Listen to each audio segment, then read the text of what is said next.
নমস্কাৰ মৰমৰ ছাত্ৰ ছাত্ৰীসকল, তোমালোকৰ কাৰণে আজি লৈ আহিছোঁ সমাজ বিজ্ঞানৰ 100% কমন।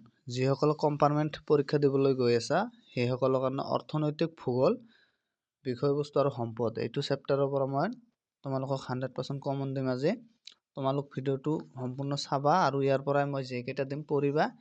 তোমালোক 100% গেৰাণ্টি আছে পাছ কৰিবাই। ইয়াৰ পৰাই তোমালোকে সুন্দৰকৈ পঢ়ি যাবা।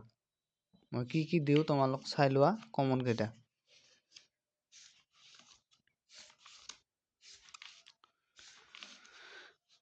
ইয়াৰ পৰা তোমালোকে কমন চাবা এক নম্বৰটো চাবা যে অৰ্থনৈতিক ভূগোল কাক বোলে। ইয়াৰ মূল বিষয়বস্তু কি, অৰ্থনৈতিক ভূগোলৰ প্ৰধান শাখাবোৰ উল্লেখ কৰা। এইটো তোমালোকৰ কমন হয়। আৰু 2 নম্বৰটো চাবা যে অৰ্থনৈতিক ভূগোলৰ পৰিসৰ সম্পৰ্কে চমুকৈ লিখা। 1 নম্বৰটোৰ 2 নম্বৰটো তোমালোকৰ বহীত দাগ তৈ লোৱা, কিতাপত চিন দি লোৱা। দুটা চাবা আৰু তাৰপিছত 8 নম্বৰটো চাবা যে সম্পদৰ প্ৰয়োজনীয়তা সম্পৰ্কে উদাহৰণ সহ চমুকৈ আলোচনা কৰা। তাৰপিছত 9 নম্বৰটো চাবা, 10 নম্বৰটো আৰু 11। ইয়াতে 4টা আৰু ইয়াতে 2টা, 6টা আৰু এইফালে চাবা তোমালোকে যে নৱীকৰণযোগ্য আৰু অনৱীকৰণযোগ্য সম্পদৰ মাজৰ পাৰ্থক্য কি উদাহৰণ সহ চমুকৈ আলোচনা কৰা। এইটো কোৱেশ্যন তোমালোকৰ 100% হয়, এইটো চাবা। তাৰপিছত তোমালোক 15টো চাবা, 15টো হয়, 15টো কমন হয় যে সম্পদ সংৰক্ষণ বুলিলে কি বুজা, ইয়াৰ প্ৰয়োজনীয়তা কি। ইয়াতে 14 আৰু 15টো চাবা।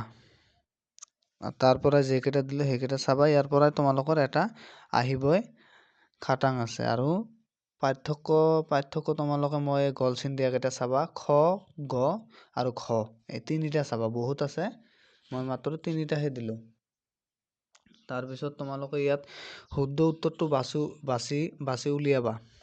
ইয়াৰ পৰা তোমালোকে 5টা আছে, 5টাই পঢ়িবা। ইয়াত তলৰ কোনটো মানৱ সম্পদ, তলৰ কোনটো মানৱ সৃষ্টি সম্পদ, এইবিলাক পঢ়িবা গোটেই।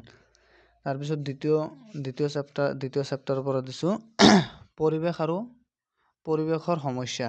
ইয়াৰ পৰা তোমালোক চাবা